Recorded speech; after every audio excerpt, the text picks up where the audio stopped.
మరి ఇప్పుడు మీరు అన్నట్టుగా 72 గంటలు అని చెప్పింది. మరి 72 గంటలు కాకముందే 7:30 గంటలకే ఎందుకు క్లోజ్ చేసిందంటారు? అయితే ఆమె సుమారు 11:30, 12 గంటల ప్రాంతంలో వచ్చింది హ్మ్. మధ్యాహ్నం.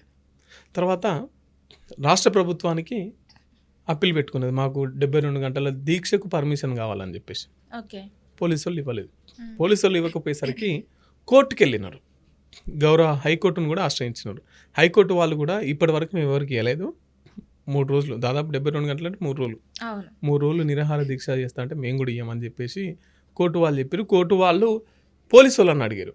హ్మ్. ఈమెకు 72 గంటలు పర్మిషన్ ఇవ్వచ్చు అయిందని చెప్తే పోలీసోళ్ళు మాకు ఒక 5 రోజులు టైం కావాలని చెప్పారు. ఓకే. ఆలోపడి దీక్ష స్టార్ట్ అయింది.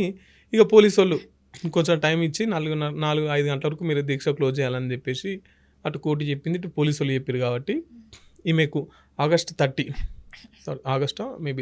సెప్టెంబర్ 30 వరకు డెడ్ లైన్ ఉంది కదా.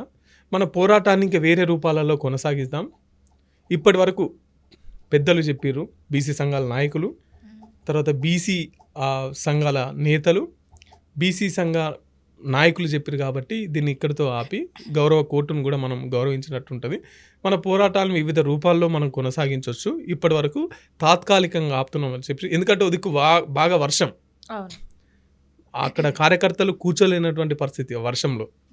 ఓ దిక్కు కరెంటు సమస్య, ఓ దిక్కు మైకు సమస్య. సో అప్పటికి అది చాలా ఇబ్బందికరంగా ఉంది. అటు కార్యకర్తలకు ఇబ్బంది, ఇటు వీళ్ళకి ఇబ్బంది.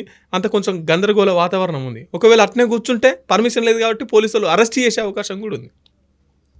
ఇదంతా ఎందుకు తలకాయ నొప్పి అని చెప్పేసి ఇంకా మనం వేరే రూపాల్లో ఇంకా మనకు టైం ఉంది, ఇంకా వేరే తిరిగి చేద్దాం అని చెప్పేసి 7:30 గంటలకు క్లోజ్ చేసి ఇక్కడితో ఈ దీక్షను విరమిస్తున్నాం అని చెప్పేసి వెళ్ళిపోయింది.